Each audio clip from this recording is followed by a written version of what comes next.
49 নং সূরাটি আপনারা পড়ার চেষ্টা করবেন। আপনার গড় যদি সাজাতে চান, আপনি যদি প্রকৃত মুসলমান হিসেবে থাকতে চান, আপনি যদি আল্লাহর দ্বীনের যেই নির্দেশগুলো আল্লাহ দিয়েছেন সেগুলো মেনে যদি জীবন গঠন করতে চান, একটা সূরা আপনার জীবনকে বদলাইয়া দিতে পারবে। সুবহানাল্লাহ বলেন। কোন সূরা? এই সূরার নাম হচ্ছে সূরা হুজুরাত। সূরাটার নাম কি? হুজুরাত। কয়টা সূরা কোরআন শরীফে আছে? কয়টা আছে মোট? 114টা। কয়টা সূরা আছে কোরআন শরীফে? আমরা জানি কয়টা মোটামুটি? কুল হু আল্লাহ জানেন না? এমন কেউ আসেননি? কুল হু আল্লাহ সূরা আমরা পাচ্ছেন তো পারেন না নি? আমার ছোট ছেলে বয়স 2.5 বছর, হেও মোটামুটি তুরা তুরা কইলে তো পারে। 3 বছর হইলে তো পুরাপুরি ইনশাআল্লাহ পারবা, তাই নি? আপনাদের বাচ্চারাও 3-4 বছর হইলে কুল হু আল্লাহ সূরা পারেন নি? সকল হই পারেন, একটা সূরা অন্তত পারি। আর একটা সূরা কোনটা পারেন আপনারা? কোন চাই দেখি মুরব্বি সাহেব, কোনটা পারেন? কোন সূরা পারেন আপনি? আলহামদুলিল্লাহ পারেন না নি? আলহামদুলিল্লাহ সারা নামাজ হইব নি? তাহলে আলহামদুলিল্লাহ পারেন, ঠিক আছে, but majority of the people in our community in our society, অধিকাংশ মানুষই আলহামদুলিল্লাহ সূরা ভুল পড়ে। পড়ে কি পড়ে না? ওয়াল্লাহি ওয়াজ তো প্রতি বছর হয়। সিজন আসলে দেশের মধ্যে ওয়াজের অভাব নাই, পাড়ায় পাড়ায় ওয়াজ হয়। আগে এক সময় ছিল, আমরা যখন ছোট্ট ছিলাম তখন দিগম্বর মাদ্রাসা এলাকা হয়তো একটা মাহফিল হইতো, আবার একটা মাহফিল ফুলতলি মাদ্রাসায় যে হইতো, ওই মাহফিলে যাওয়ার জন্য এলাকার সব মানুষ গাড়ি টাড়ি নিয়ে অনেক সময় সুন্দরভাবে তারা যাইতেন। ওইখান থেকে কিছু জিনিস তারা শিক্ষাইতা, বড় বড় হুজুররা আসতেন। চুক্তি করা বক্তা হইতো না কেউ। কি করা বক্তা? এখন বক্তারা ফতোয়া দেয় চুক্তি করা জায়েজ আছে, তারা তাদের জায়েজ ফতোয়া নিয়ে থাকুক, আল্লাহ তাদেরকে ওই জায়েজের উপর অটল রাখুক। কিন্তু আগে যাদের ওয়াজ শোনা হইতো, প্রিন্সিপাল জালালউদ্দিন আল কাদরি, মুফতি উবাইদুল হক নইমি সাহেব হুজুর রহমতুল্লাহ আলাইহি, আমার সব উস্তাদ তারা, প্রিন্সিপাল জলিল সাহেব হুজুর, এইরকম ব্যক্তিবর্গ যারা ছিলেন, ওরা এই এলাকায় চলে আসতেন। সিরাজনগর হুজুর, আল্লাহ উনার হায়াতের মধ্যে বরকত দান করুক, সকলে বলি আমিন।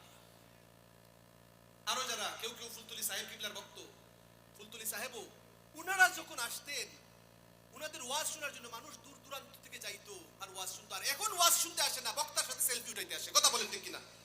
দেখবেন যেই বক্তা বেশি ভাইরাল, ওই বক্তার সাথে যাই সেলফি তুলাইবো। ওয়াল্লাহি দিস ইজ মাই, আমার চিন্তা থেকে এবং গবেষণা থেকে যতটুকু বুঝছি এবং যেই চেঞ্জ আমি দেখতেছি সমাজের মধ্যে ওয়াজের মাধ্যমে হইতেছে, এই চেঞ্জের কথা ভেবে এবং যেই পরিমাণ টাকা খরচ হয় এগুলা ভেবে রেজাল্টটা যেটা পাইছি আমি আমার এই বয়সে দীর্ঘ কয়েক বছরের গবেষণা যেটা পাইছি, যে আসলে এখন ওয়াজের ফিল্ডটা হয়ে গেছে অন্যরকম একটা জগৎ। নাম দেয় হুসাইন রাদিয়াল্লাহু তাআলা আনহু সুন্নি যুব সংঘ, কিন্তু ইমাম হুসাইন রাদিয়াল্লাহু তাআলা আনহু সিজদায় পতিত হয়ে যান, নামাজ ছাড়েন না। কিন্তু এই ধরনের সংগঠন দিয়ে অনেক সময় যুবকরা নামাজের দ্বারের কাছে যায় না, আছে না রাজেল মাইনুল ভাই? কিন্তু এগুলো থেকে একটু চেঞ্জ যদি আসে, আর আমি যদি আজকে থেকে ওয়াদাবদ্ধ হই যে হাই রে আর কতদিন ছাড়বো আমি, আর কতদিন বাদ দিব, তাইলে এই লাইফ উইল চেঞ্জ। যেই দিন নিয়ত করবে এই হুসাইন রাদিয়াল্লাহু তাআলা আনহু সুন্নি যুব সংঘের যুবকেরা, সেই দিন তারা ওয়াদা করবে যে আমি আজকে থেকে ওয়াদা করলাম নামাজ আমি জীবন থেকে বাদ দিব না। এই ওয়াদা করতে দেরি হবে, আল্লাহর দরবারে তার দোয়া কবুল হইতে দেরি হবে না। বড় করে বলো সুবহানাল্লাহ। এই জন্য এই মুহূর্তটা, ওয়াদার মুহূর্তটা তার জীবনের জন্য সবচেয়ে বড় দামি সময় হয়ে যাবে। হইতে সুবহানাল্লাহ। তাহলে ওয়াদা করো, সুন্নি যুব সংঘের ছেলেরা ওয়াদা করো, ওয়াজ আর জীবনে যদি নাও করাইতে পারো, তোমরা ওয়াজ যদি জীবন নাও করাইতে পারো, অন্ততপক্ষে ওয়াদা করো যে কোন দিন আমি চলে যাব, আমি নামের জন্য ওয়াজ করাইব না, আমারে ওই সংঘের নেতা বলুক সেই জন্য ওয়াজ করাইব না, আমি ওয়াজ করাইব নিজের হেদায়ত, সমাজের হেদায়ত, এলাকার মধ্যে শান্তি প্রতিষ্ঠার জন্য। আচ্ছা আমি ইচ্ছা করলে লন্ডন থাকতে পারতাম না? পারতাম নি? কোন আপনারা পারতাম নি মুরব্বী? আমি ইচ্ছা করলে লন্ডন থাকতে পারতাম। আমি ছোটবেলায় গেছিলাম। এখন মানুষের স্বপ্ন লন্ডনে যাওয়া। কথা বলেন, এখনো মানুষের স্বপ্ন যে কেমনে লন্ডন যাবে, এই স্বপ্ন নিয়ে মানুষ বাঁচে। আর কিন্তু আজ থেকে প্রায় 25 বছর আগে মনে হয়, আজ থেকে 27 বছর আগে আমার লন্ডনের স্বপ্নগুলো সব বাদ দিয়ে, লন্ডনে ছিলাম ছোটবেলা থেকে, লন্ডনে ছিলাম, লন্ডনের সবকিছু বাদ দিয়ে আজ থেকে 27 বছর আগে আমার বাবা আল্লামা দিনারপুরি রহমতুল্লাহ আলাইহি আমাকে এগুলো সব বাদ দিয়ে দেশে পাঠাইছে। আর আমিও সবকিছু ভুলে গিয়ে দিন শিক্ষার জন্য, ধর্ম শিক্ষার জন্য এই কাজে মনোনিবেশ করে একটা খেদমতের মধ্যে নিয়োজিত আছি। কিন্তু স্বপ্ন আমি দেখছি যে ওই লন্ডনে যদি থাকতাম আমার জীবন হয়তো বৃথা যাইত। এই যেই স্বপ্ন আমার বাবা আমাকে শিখাইছেন, দেখাইছেন, এই স্বপ্ন আমার নিজের স্বপ্ন বানিয়ে যখন আমি কাজ করে যাচ্ছি, শুধু তৃপ্তি আর তৃপ্তি। আছে বাচ্চা কাচ্চা, আজকে 7 বছর যাবত ওরা বিদেশে থাকে, আমি বছরে 3 বার বিদেশে যাইতে হয়, কিন্তু এই দিনই শিক্ষার জন্য, প্রতিষ্ঠানের জন্য আমি যখন নিজেকে এভাবে রাখি, দুপুরে একবেলা ভাত খাই। আজকে তাদের বাড়িতে আমার রাজেল, আমার নাম নিচ্ছি আমি, তাদের বাড়িতে মেহমানদারি করলাম। আমার সামিয়া, এই বাড়িতে আমার এক ছাত্রী আলেমা, সে আলিম পাশ করে এখানে বিবাহ হয়েছে, আমিও আক্তের অনুষ্ঠানের মধ্যে ছিলাম, আমি আক্তও পড়িয়েছি। তো ওই রাজেলের বাড়িতে খাইলাম, তার 2টা বাচ্চার জন্য দোয়া করলাম যারা দোকার কবরের বাসিন্দা হয়ে গিয়েছেন। এই যে বাচ্চাদেরকে আমরা খেদমত কোরআনের শিক্ষা দিচ্ছি, ওরা কিন্তু যদি এই মাদ্রাসা যদি না হইতো, ওই যে দিগম্বরের প্রিন্সিপাল সাহেব আগে যে বললেন যে এখানে আলিম না, আলিম যদি হয় আপনাদের বাচ্চাদেরকে আপনারা এখানে পড়ান, আমি বলবো না যে আপনাদের বাচ্চাদেরকে ফুলতলি মাদ্রাসাতে ভর্তি করেন, আমি কিন্তু বলবো না, কিন্তু যতদিন হয় নাই আমি অনুরোধ করব, আমি আমার যথাসাধ্য চেষ্টা করি। আমার খুশি লাগছে যে আমার সামিয়ার বাড়ি এখানের মধ্যে, আজকে সামিয়া তাকে আমি আমার একটা অবস্থা ছিল এমন যে আমার মাদ্রাসায় যখন দিগম্বর এলাকা, ফুটিচুরি এলাকা থেকে কিছু বাচ্চারা, আর বেশিরভাগ মেয়েরাই ভর্তি হয় মাদ্রাসায়, ছেলেরা কলেজে চলে যায়, আমি কি করতাম, আমি দুপুরবেলা শুধু মাদ্রাসার মধ্যে আমার কিছু শিক্ষক আছে তারা নিয়ে ভাত একটু খাই, রাতের বেলাও খাই না, হালকা নিজে কিছু বানাইয়া খাই। 3 মাস এভাবে দেশে থাকি, 2 মাস থাকি লন্ডনে গিয়া, ইদানিং মাত্র 18 দিন থাকছি।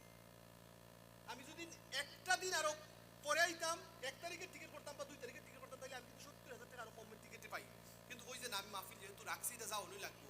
তো পিয়ারে হাজিরিন, দেখেন এই স্বপ্নের মধ্যে থাকার কারণে আজকে আমি কোরআন হাদিসের খেদমত করতে পারতেছি, কোরআন হাদিসের কথা বলতে পারতেছি। কথা বলেন ঠিক কিনা? আর আপনারা যদি স্বপ্ন বানান যে আপনার ছেলেকে আপনি বিদেশে পাঠাবেন, খাসারাতিদ দুনিয়া ওয়া খাসারাতিল আখিরা, আপনার ছেলেকে আপনি আগে দিনদার বানানোর নিয়ত করেন। এই যে আমি দেখতেছি আমার 3টা ছোট ছোট স্নেহাস্পদ 3টা সন্তান এখানে আপনাদের আছে, আপনাদের এলাকার। এই আমার আব্দুল হামিদ, মুশতাক, আর এখানের মধ্যে আছে হুসাইন। এই যে 3টা বাচ্চা দেখছেন নি, আমরা আব্দুল আহাদ আফুঞ্জি সাহেবের ছেলে, ওদেরকে আমি চিনি কেমনে? আমি আমার আলিমে যারা ভর্তি হয়েছে প্রত্যেক ছাত্র ছাত্রীর বাড়িতে একদিন যাওয়ার চেষ্টা করছি, যে আমি সচক্ষে দেখবো ওদের অবস্থা কেমন, দেখে একবার আসবো অন্তত পক্ষে, যে যদি দেখা যায় দুরবস্থা হয় তাহলে অন্তত আমি আর্থিক সহযোগিতা দিয়ে ওই বাচ্চাদেরকে কেমনে পড়ানো যায় এই ব্যবস্থাটা আমি নিব। সামিয়ার বাড়িতেও আমি গেছি, তোমার শ্বশুর বাড়িতেও আমি 2 দিন গেছি। একদিন এমনি মনে হয় লেবুর শরবত খাইছিলাম বা মুরব্বা খাইছিলাম, একটু খাই 5 মিনিটে আবার চলে আসছি।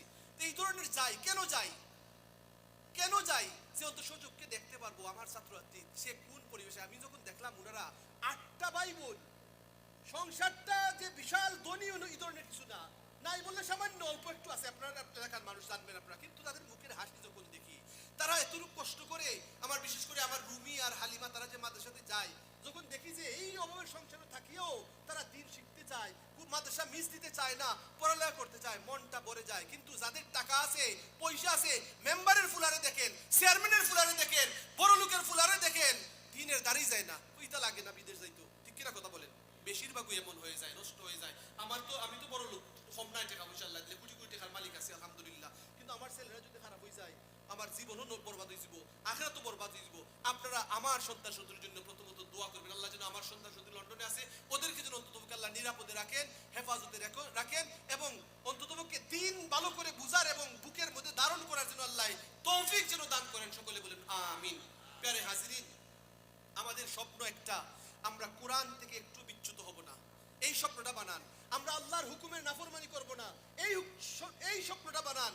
আপনার স্বপ্ন আছে আপনি আলিম হতে পারেন নাই, নিয়ত করেন যে আপনি অন্ততপক্ষে আপনার একটা বাচ্চা হলে তাকে আলিমে দিন বানাবেন। শুধু ওয়াজ কইরা মানুষের ওয়াজও নয়তো সেই জন্য নয়, অন্তত আপনার জন্য একবার দোয়া করবে যে রাব্বির হামহুমা কামা রাব্বায়ানি সগীরা, এই দোয়াটা করবে, আপনার জীবন কামিয়াব হয়ে যাবে। এই নিয়তটা করুন না, আর বেশি দিন বাঁচতাম না আমরা। সুদের যেই ভয়াবহ অবস্থা আমরা দেখতেছি, আল্লাহ রাসূলের হাদিস, কেউ বাঁচবে না, এমন এক সময় আসবে সুদ থেকে বাঁচার কেউ রাস্তাই তো নাই, সকলেই সুদের মধ্যে জড়িত হইছে। নাউযুবিল্লাহ, বলেন নাউযুবিল্লাহ, নাউযুবিল্লাহ। সকলেই সুদের মধ্যে এমন ভাবে জড়িত হইব, হুজুরও বাঁচা সম্ভব না। আমি মাঝে মধ্যে ভাবি, আমরা অনেক সময় বিভিন্ন সময় ব্যাংক থেকে বিভিন্ন ধরনের যে লোন টুন তোলা যে হয়, এটা যদি ওই রকম সুদের, জঘন্য সুদের সাথে সম্পৃক্ত হয়ে যায়, তাহলে আমিও তো বাঁচলাম না। আমি একজনের দস্তখত দিয়া কিন্তু লোনের ব্যবস্থা করে দেওয়ার লাগে।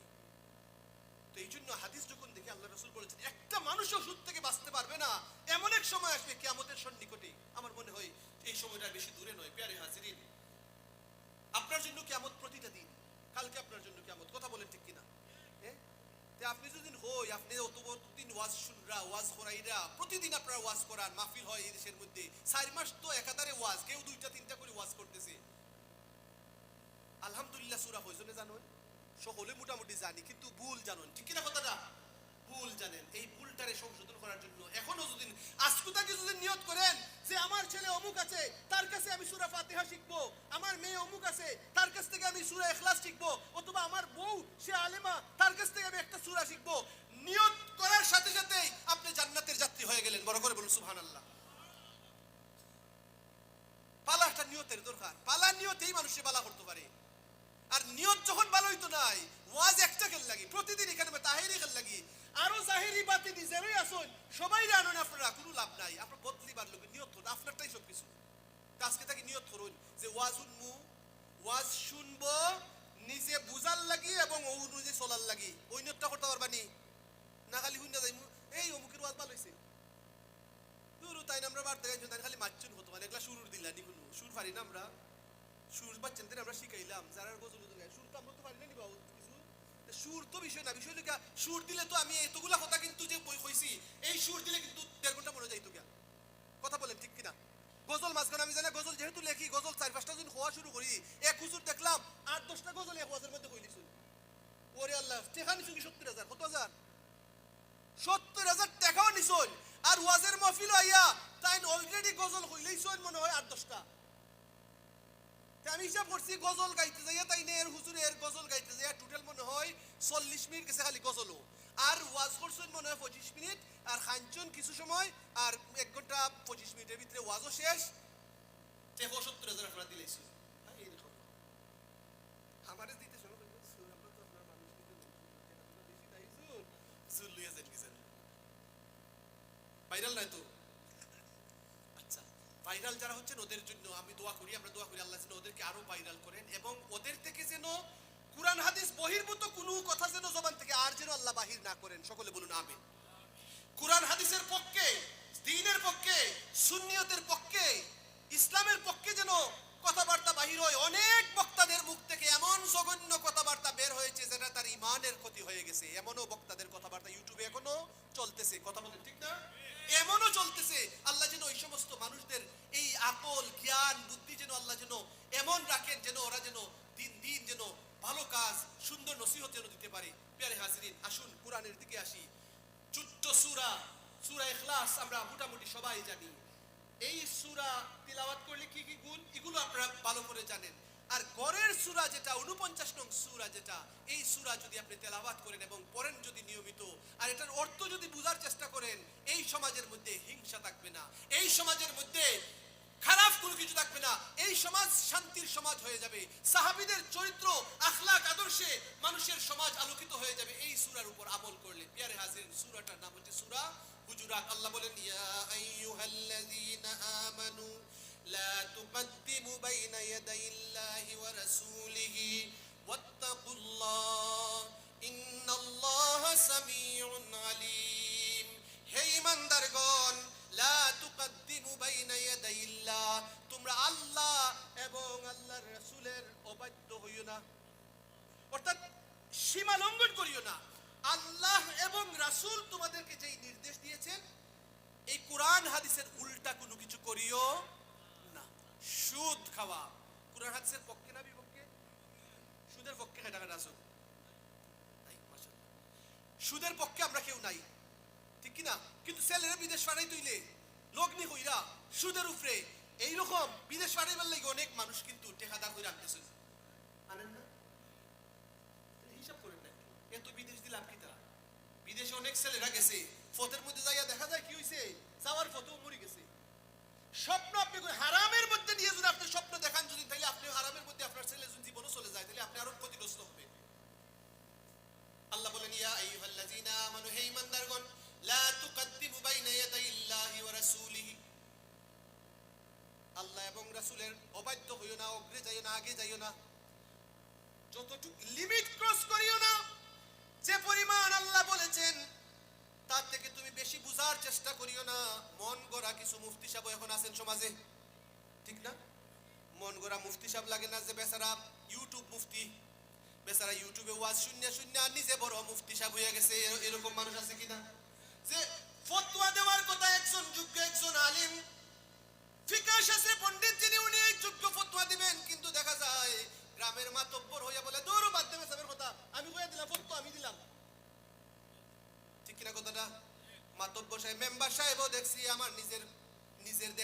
শোনা দেখছি যে বেচারা হুজুর বাদতে চাই, হুজুরের কথা বাদ দে, হুজুরদের কথা বাদ দে, এটা তো আমিও চিনি।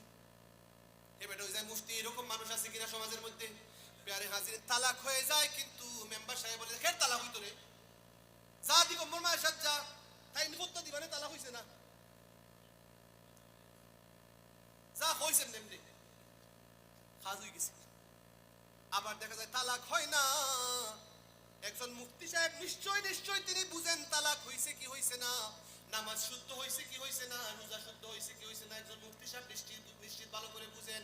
কিন্তু দেখা যায় মুফতি সাহেবের কাছে যাওয়ার আগে সমাজের কিছু মানুষ গরর যে মুফতি হল আসুন, মুরব্বী হল আসুন, অথবা ভাই বন্ধু আসুন, চাচা আসুন, লাগাবাড়ির বেটি যে আছে, বেটি রাবে বসুয়ে বইছে। কথা বলেন ঠিক কিনা? বেটে দেখা যায় আল্লাহর ওলি হয়ে বইসা রইছে, যে বেটি ফতোয়া দিয়ে দেন না, অমুকে জানোনি গো, অমুকে না অমুকের বউরে সার দিছে, এরকম হয় কি হয় না, সুর তুলে লাইছে, আসলে সারাসারি কিচ্ছুই নাই। আবার কেউ দেখা যায় সারাসারি করতে যাইয়া এমন সারাসারি সমাজের মধ্যে তারে দেয়, তার মারেও সারি দেয়, এরকম হয়নি অনেক সময়। আমার কাছে বহুত মশলা লেগেছে, আমি ফতোয়া দিতে যাই অনেক সময় বিভ্রান্তির মধ্যে পইরা, আমার আব্বা আমাকে বইলা গেছিলেন, বাবা এটা কিন্তু ক্রিটিক্যাল সেনসিটিভ একটা বিষয়, তালাকের ফতোয়া দিতে সময় তুমি যথাযথ সতর্ক অবলম্বন করার চেষ্টা করবা। আমি কি তা করতাম, যখন দেখি তালাক হইতো না এখানের মধ্যে, তারপরেও আমি কলম না দইরা ফাটাই দিই, আমি আমরা আহমদ কবির সাহেবেরটাই অনেকগুলা যে গাইলে আর জীবন এই ধরনের করবেনি, তওবা কর, আর জীবন এই ধরনের চলতে নাই, আমি দেখছি আমার গবেষণা থেকে, কিন্তু আমি সহজে দস্তখত দিছি না এবং ফতোয়াটা দিছি না, পাঠাইতাম তার কাছে, কিন্তু ভয় লাগতো, বউয়ে দুষ করছে, বউর এক কথা হইলি বউ, কিন্তু তার মারে তুললে কথা হইলাই, এরকম আছে না? আসেনি এরকম? আজকের ওয়াজ মনে হয় মহিলাদের পক্ষে চলে যাইতেছে, বেজার নাকি তা মুরব্বি সাহেব, মহিলাদের পক্ষে যাইতেছে নাকি? তুমি বউ যদি দোষ করে যদি, তাহলে তোমার বউকে তুমি কথা বলো, কিন্তু তার মাকে যদি তুমি কথা বলো, বউয়ের মনে আঘাত লাগবে কি লাগবে না? সংসারের মধ্যে শান্তি আইব না অশান্তি আইব? তাহলে সংসারের মধ্যে এমনি শান্তি নাই মানুষের বউর জন্য, না নি এমনি শান্তি আইতো, বউ বিজি লইয়া ইউটিউব হোয়াটসঅ্যাপ এই সেই বিভিন্ন কিছু লইয়া বিজি, ঠিক কিনা কথাটা?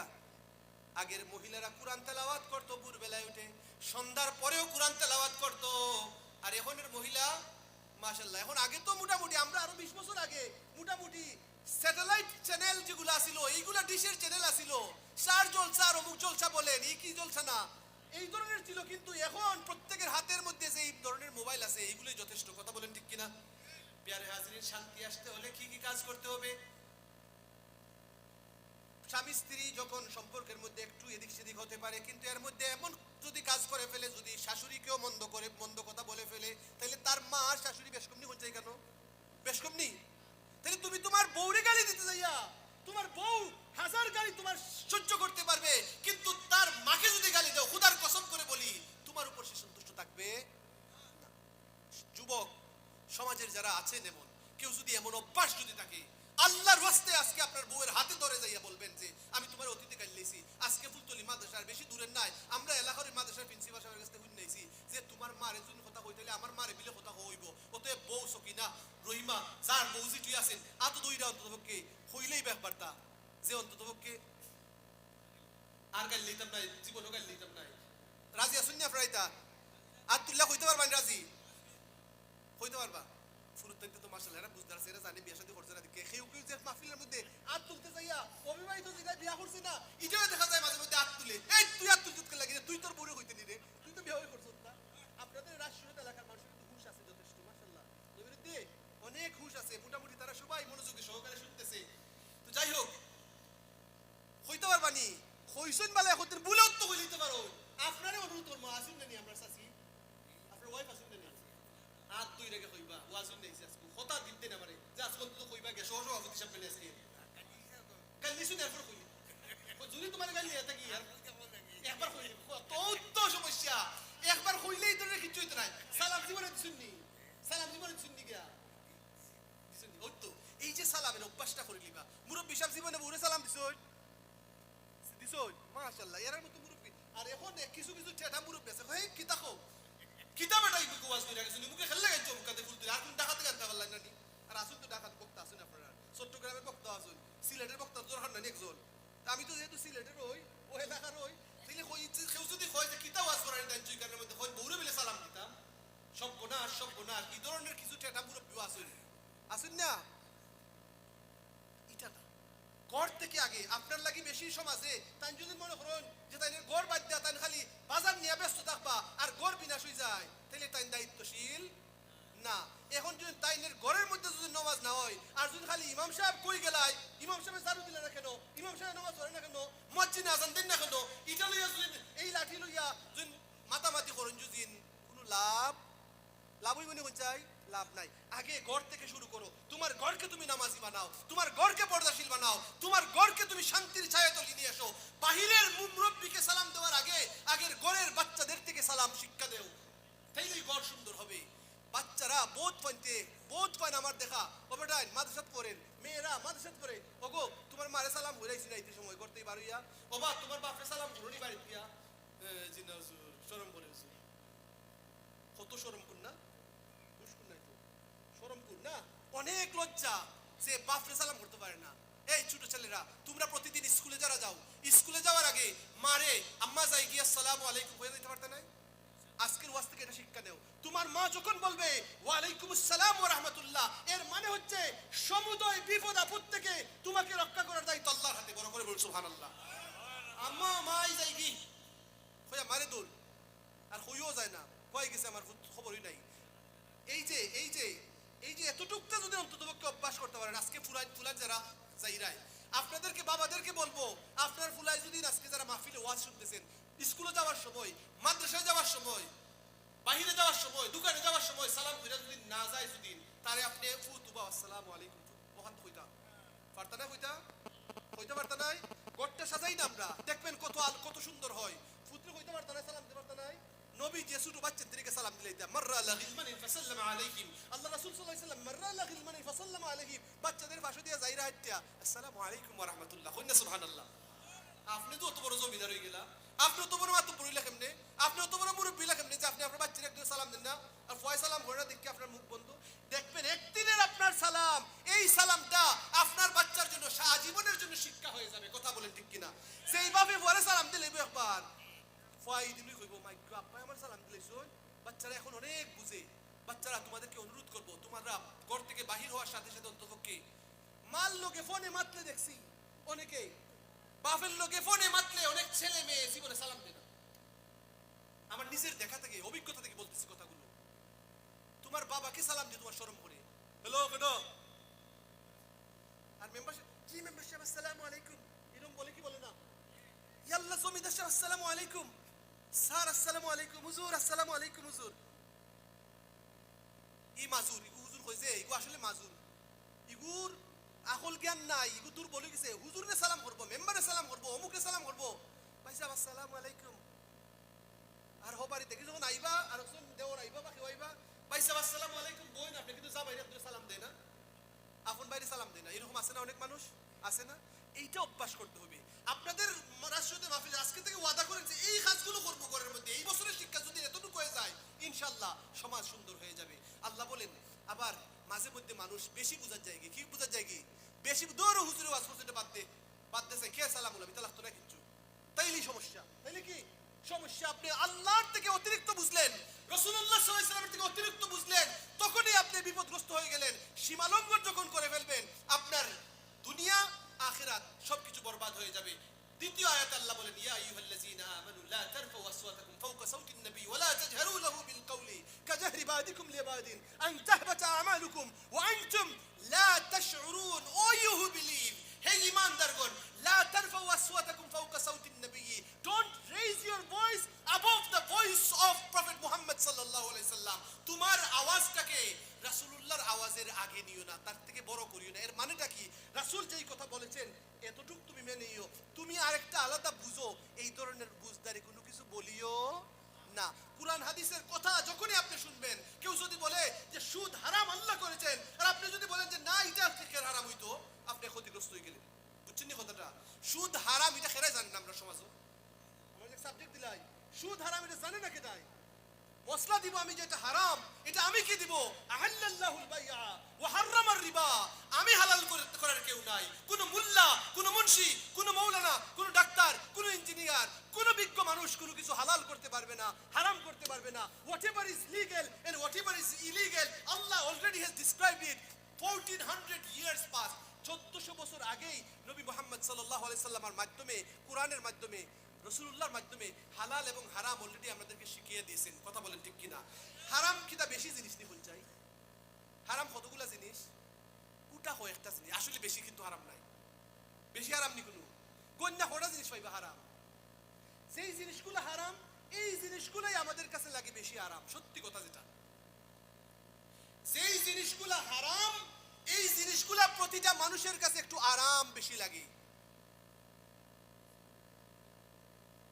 হারামের সংখ্যা কিন্তু একেবারে কম। হারামের সংখ্যাটা কি একেবারে কম, হারাম একেবারে অল্প।